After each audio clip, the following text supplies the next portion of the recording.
नमस्कार मेरे प्यारे भक्तजनों। हर हर महादेव। आज हम सोमवार व्रत कथा के बारे में जानेंगे। किसी नगर में एक धनी व्यापारी रहता था। दूर दूर तक उसका व्यापार फैला हुआ था। नगर के सभी लोग उस व्यापारी का सम्मान करते थे। इतना सब कुछ संपन्न होने के बाद भी वह व्यापारी बहुत दुखी था, क्योंकि उसका कोई पुत्र नहीं था, जिस कारण अपनी मृत्यु के पश्चात व्यापार के उत्तराधिकारी की चिंता उसे हमेशा सताती रहती थी। पुत्र प्राप्ति की इच्छा से व्यापारी प्रत्येक सोमवार भगवान शिव की व्रत पूजा किया करता था और शाम के समय शिव मंदिर में जाकर शिव जी के सामने घी का दीपक जलाया करता था। उसकी भक्ति देखकर माँ पार्वती प्रसन्न हो गई और भगवान शिव से उस व्यापारी की मनोकामना पूर्ण करने का निवेदन किया। भगवान शिव बोले, इस संसार में सबको उसके कर्मों के अनुसार फल की प्राप्ति होती है। जो प्राणी जैसा कर्म करते हैं उन्हें वैसा ही फल प्राप्त होता है। शिव जी द्वारा समझाने के बावजूद माँ पार्वती नहीं मानी और उस व्यापारी की मनोकामना पूर्ति हेतु वे शिव जी से बार बार अनुरोध करती रही।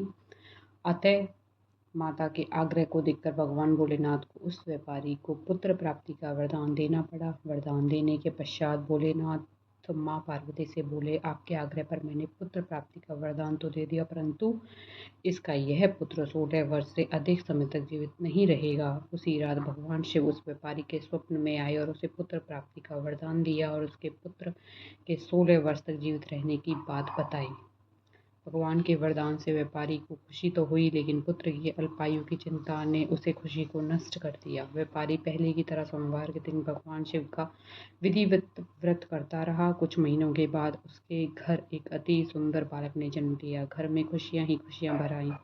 बहुत धूमधाम से पुत्र का जन्म का समारोह मनाया गया, परंतु व्यापारी को पुत्र जन्म की अधिक खुशी नहीं हुई, क्योंकि उसके पुत्र की अल्पायु के रहस्य का पता था। जब पुत्र 12 वर्ष का हुआ तो व्यापारी ने उसे उसके मामा के साथ पढ़ने के लिए वाराणसी भेज दिया।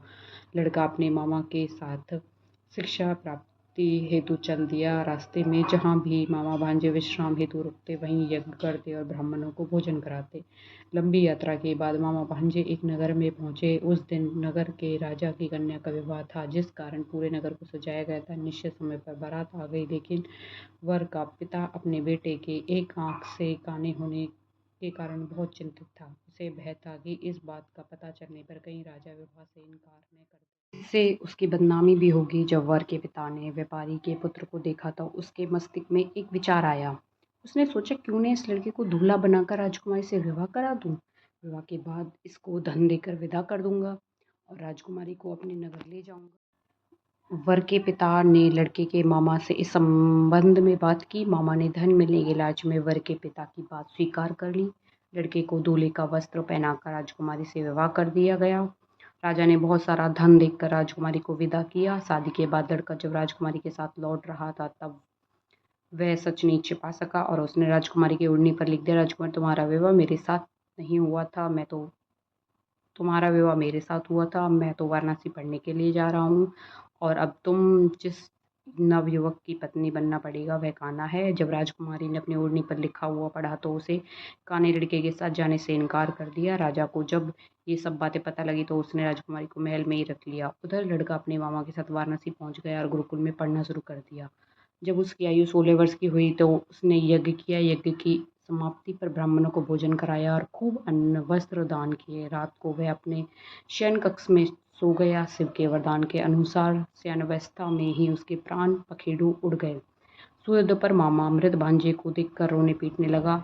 आसपास के लोग भी एकत्र होकर दुख प्रकट करने लगे। लड़के के मामा के रोने के विलाप के स्वर समीप से गुजरते हुए भगवान शिव और माता पार्वती जी ने भी सुने। माता पार्वती ने भगवान से कहा, प्राणनाथ, मुझे इसके रोने के स्वर सहन नहीं हो रहे हैं, आप इस व्यक्ति के कष्ट को अवश्य दूर करें। भगवान शिव ने माता पार्वती के साथ अदृश्य रूप में समीप जाकर देखा तो भोलेनाथ माता पार्वती से बोले, यह तो उसी व्यापारी का पुत्र है जिसे मैंने 16 वर्ष की आयु का वरदान दिया था। इसकी आयु पूरी हो गई है। माँ पार्वती ने फिर भगवान शिव से निवेदन कर उस बालक को जीवन देने का आग्रह किया। माता पार्वती के आग्रह पर भगवान शिव ने उस लड़के को जीवित होने का वरदान दिया और कुछ पल में वह जीवित होकर उठ बैठा। शिक्षा समाप्त करके लड़का मामा के साथ अपने नगर की ओर चल दिया। दोनों चलते हुए उसी नगरी में पहुंच गए जहां उनका विवाह हुआ था। उस नगर में यज्ञ का आयोजन किया। समीप से गुजरते हुए नगर के राजा ने यज्ञ का आयोजन देखा और उसने तुरंत ही लड़के और उसके मामा को पहचान लिया। यज्ञ के समाप्त होने पर राजा मामा और लड़के को महल में ले गया और कुछ दिन उन्हें महल में रखकर बहुत सा धन वस्त्र आदि देकर राजकुमारी के साथ विदा कर दिया। इधर भूखे प्यासे रहकर व्यापारी और उसकी पत्नी बेटे की प्रतीक्षा कर रहे थे। उन्हें प्रतिज्ञा कर रखी थी कि यदि उन्होंने अपने बेटे की मृत्यु का समाचार मिला तो दोनों अपने प्राण त्याग देंगे। परंतु जैसे ही उसने बेटे के जीवित वापस लौटने का समाचार सुना तो वह बहुत प्रसन्न हुआ। वह अपनी पत्नी और मित्रों के साथ नगर के द्वार पर पहुंचा। अपने बेटे के विवाह का समाचार सुनकर पुत्रवधू राजकुमारी को देखकर उसकी खुशी का ठिकाना न रहा। उसी रात भगवान शिव ने व्यापारी के स्वप्न में आकर कहा, हे सृष्टि, मैंने तेरे सोमवार के व्रत करने का और व्रत कथा सुनने से प्रसन्न होकर तेरे पुत्र की लंबी आयु प्रदान की है। पुत्र की लंबी आयु जानकर व्यापारी बहुत प्रसन्न हुआ। शिव भक्त होने तथा सोमवार का व्रत करने से व्यापारी की सभी मनोकामना पूर्ण हुई। इसी प्रकार जो भक्त सोमवार की विधिवत व्रत करते हैं और व्रत कथा सुनते हैं, उनकी सभी इच्छाएं पूरी होती हैं। ओम नमः शिवाय।